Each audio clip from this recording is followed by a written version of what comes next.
Every time you engage in S3X activity, whether on the physical level or on the subtle level, meaning within the mind, then you are creating a bond with this person, because S3X energy is a bonding material. It's a bonding energy. That's why you want to be super careful with it. Now, I'm doing this video in response to a question that I got from one of our subscribers who asked about soul ties. Is there a way to cut those ties or bonds with potentially past X3X partners or anybody that you might have engaged in S3X with, again, whether on the physical level or even on the subtle level? And the answer is yes. I'll explain how you can do that and why semen retention is part of the process. Let's dive into it.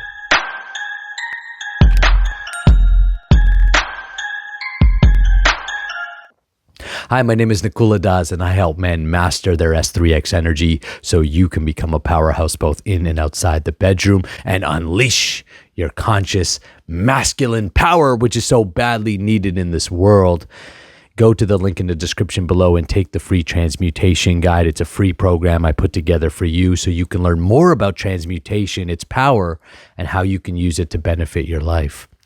Now, every time we engage in S3X activity, again, whether in the gross way, I'm not saying like gross, like ew, gross, like in the material way, in the physical way, you create a bond. Now, that's very practical. This is not, any kind of like weird esoteric knowledge, even though we'll get to that level of conversation in a sec. But just very simply, there's a hormonal bond there. When you engage in S3X activity, you are having a bodily response, a hormonal response. You're releasing things like dopamine, and mainly you're releasing some things like serotonin, which makes you happy, and oxytocin, which is a bonding substance. So you want to be careful, because if you're just randomly engaging in S3X energy with people, what you're essentially doing is bonding yourself with many, many different people. And this becomes confusing later on in life, in today's hookup culture where people are just hooking up and, just doing whatever with everybody, then they're in the clubs and they're having all these experiences with different people, dancing with each other in a very provocative way. It all seems innocent and all seems fun. I did that most of my 20s, right? It's just because that's what everybody was doing. But what we don't realize is what is that subtle impact on us. And that subtle impact, again, happens at a hormonal level. And whatever happens to the body naturally happens to the mind. Whatever happens to the mind happens to the body. They're one and the same. So in alchemy, we look at things at three different levels: the material level, the mind level, and the spiritual level, or the energetic level. And they're all the law of correspondence. They're all corresponding or talking to each other. They're distinctly different, but they're corresponding. They're having a conversation with each other, we can say. So what happens is, let's take Tinder as an example, and we're swiping through Tinder. Oh yeah, she's hot, she's hot, she's hot, she's hot, she's hot. And you're having these subtle imaginations or these subtle interactions. What you're essentially doing is starting to bond yourself subtly with all of these folks. Now, when you bond yourself with someone, especially, in a deeper way, when you get physical with someone, you're also taking on their karma. Meaning whatever they've got going on, guess what? You've got now going on. So if they're depressed, guess what? You are now depressed. And most likely you're attracted to them anyways, because they're on the same vibrational frequency as you, because we also look at the law of attraction, or as above, so below, which is essentially the higher principle of the law of attraction, which is you will only get what you are in this world. So what ends up happening is you end up bonding with more and more people that have the same traumas. Most people meet not at the level of soul, but at the level of trauma. That's how most people unconsciously meet. That's why you like certain people, or certain people you're like, you meet them and you're like, oh, we had an instant connection. Yeah, because your nervous systems are actually vibrating at the same level. Your traumas are the same, essentially. You're wherever you're stuck, you're normally meeting each other at that level. And that's why it feels comfortable. That's why when you meet people outside of your nervous system, you're sometimes like, oh, I don't know, or you even disregard them as like, oh, maybe out of your league or something like this. That's because they don't have trauma like you do, or they might have their own traumas, or they might be trauma free in a sense. They've healed themselves, they're more whole and complete, and so you can't vibe with them and they can't vibe with you. So what happens is, as you're connecting with all these people and you're developing your relationships and friendships, always remember, you become, not only do you attract what you are, not what you want, but what you are, you also then start to take on whatever it is that you are talking to. So if you're talking to someone on a weekly, daily basis, know that you're taking that on. You can't avoid it. That's why it's super important to be very conscious about who you're letting into your sphere. Doesn't mean you should live life scared of people or judging people. It's not what I'm saying here. I personally, I want to hang out with a lot of different people, but at the same time, as I've grown and become more conscious in my own life, recognized, hey, I've had some great buddies, like really great friends. I got to love them from a distance. That's the truth, because they are not good for me. We meet at the level of trauma. We meet at the level, and when I say trauma, I'm not talking about anything bad, like, sometimes people go right to the worst case scenarios. I'm talking about, we meet at the level of immaturity, right? So I've got friends like that, I still love them, but I have to love them from a distance because I've grown and they haven't. And that's just the nature of things. So how we end up cutting soul ties is, first of all, we start growing. You have to start working on yourself, personal development. Just by doing that alone, you're starting to shift your mind. And as your mind shifts, your body begins to shift and you begin to heal yourself of those old patterns or habits.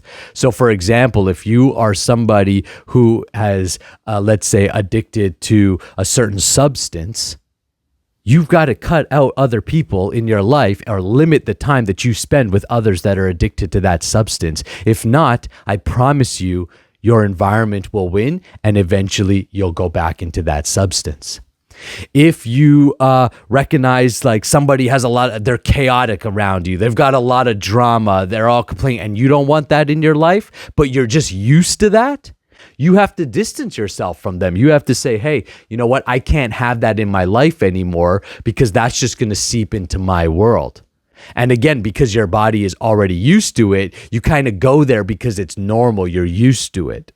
So as you begin to grow and as you begin to work on yourself, and you begin to develop a new mindset, you hang out with different people, you listen to different types of music, you engage in different types of conversation, you're naturally cutting those soul ties. Now, energetically, through the practice of alchemy, you can cut your soul ties by raising your S3X energy and circulating that energy around the body. When I did my Reiki training, so for those who aren't familiar with Reiki, it's an energy healing practice. Reiki stands for life force. It's essentially transferring life force from one person to another. First of all, if you do any practices like that, make sure whoever's doing healing on you is actually healed themselves, right? Because you don't want to like mess around with people's energy bodies, and you don't want to be allowing someone to mess around with your energy body and they themselves aren't there. That's why generally I prefer self-healing, taking care of yourself. Then that starts with what you eat. That starts with what you're putting into your mind, what you're putting into your body. But through semen retention, because your body is healing through semen retention, it's redistributing your best proteins, enzymes, and nutrients. It's regenerating your cells. You are going to naturally start to clear up those unconscious ties that you've created. That's why you'll notice, like, guys will know this. I mean, you can even just look at a woman and have some S3X thoughts or lusty thoughts come up, and next thing you know, she's on your mind again. That's the tie. You've just created a tie, right? That's why great spiritual, personalities like Rama in the Vedic tradition wouldn't even look at another woman other than his wife. He would just look down, right? Because he knew, we all know, you can just naturally like have those. When I say naturally, it's like, it's a response. Oh, but if you're not in control of your mind, you can begin to indulge in those thoughts. Also in the Bible, it says, looking is the path to sinning, essentially, right? It's like you look, you're at the gym, you look, okay, fine. You initially look, maybe you can't even help it, right? She walks by you. What are you going to do, right? But it's when you're like, you know, you start to like, and then you're daydreaming about it, and she's wearing those little booty shorts that accent everything, and you're like, oh yeah, you know what I love to do to that. Now you're creating a subtle tie. That's that subtle energy. So you want to just practice looking down. You know, I've been just practicing that. It's like you look and then you look down, right? Oh, you look down. Now, let's be real, 99% of guys don't want to do that, but 99% of guys are also broke, in debt, depressed, fat, have no connection with God. So who cares what the 99% is doing? My channel, my program, the guys that I work with are for the 1% men. They're for the man who is going for something that is, you know, one guy said to me in the practice, a student coming through our Alchemy program, he's like, this feels unnatural to me. I said, yeah, it is. Because we're going for the supernatural here, right? I said, if you want what's natural, there's plenty of that. If you want what's supernatural, come work with me. So as you begin to work on yourself and you begin to circulate that energy, as you practice semen retention, the semen retention itself will naturally begin to cut those soul ties. And more importantly, is as you do your energetic practice, so I was referring to Reiki, is as you learn to actually work with energy and move energy in your body, you can begin to cut the ties in your energy and subtle body. Next thing you know, when you do this, you're just not thinking of that girl anymore. You're not even really thinking about S3X anymore. This frees up so much energy. The famous Swami Vivekananda, he gave a speech at the World Parliament of Religion, so where all different types of religious heads and leaders come together to discuss matters of religion and different perspectives.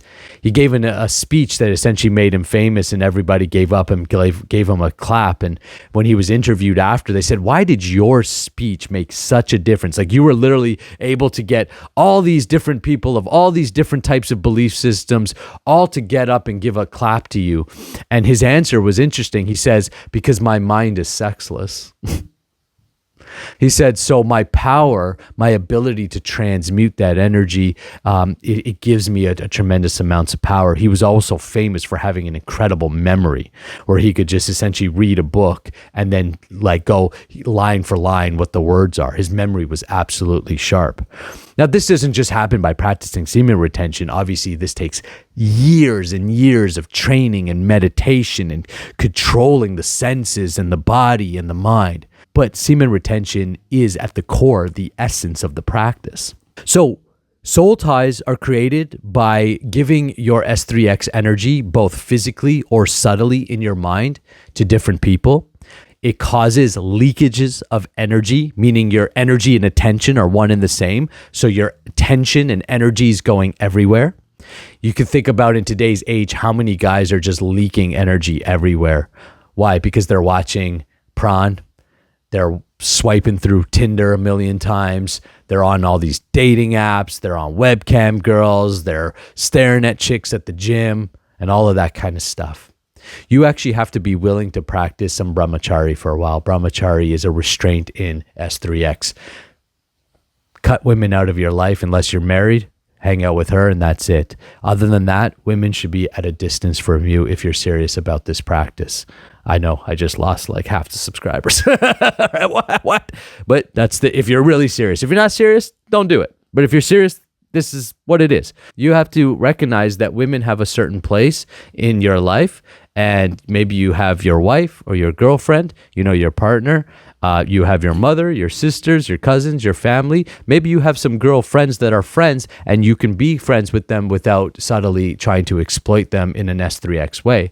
But if you notice that's just your mind is just like that, then you have to keep women at a distance. That's why you'll see major spiritual practitioners won't even hug other women.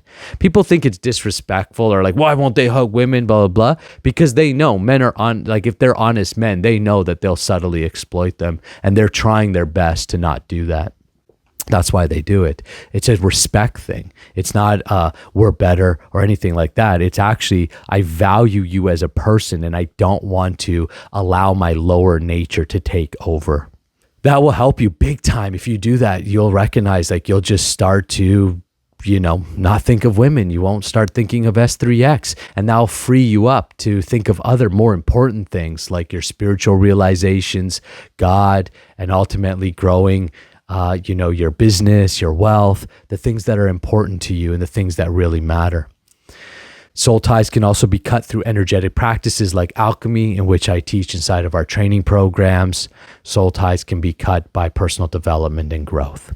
So who cares what your past is? Who cares what you've done in the past? It is what it is. Take this as a gift of forgiveness or letting it go. It is what it is. You don't have to carry that for your rest of your life. You don't have to be like, oh my gosh, I did this thing with this person. Now I'm carrying their, and don't be fanatical about it, right? Don't get over in your head about it, because that's just actually creating more of a tie. Let it go. It's done. Let this moment be the moment where you say, the past is the past. But from this moment forward, be conscious about how you use your S3X energy.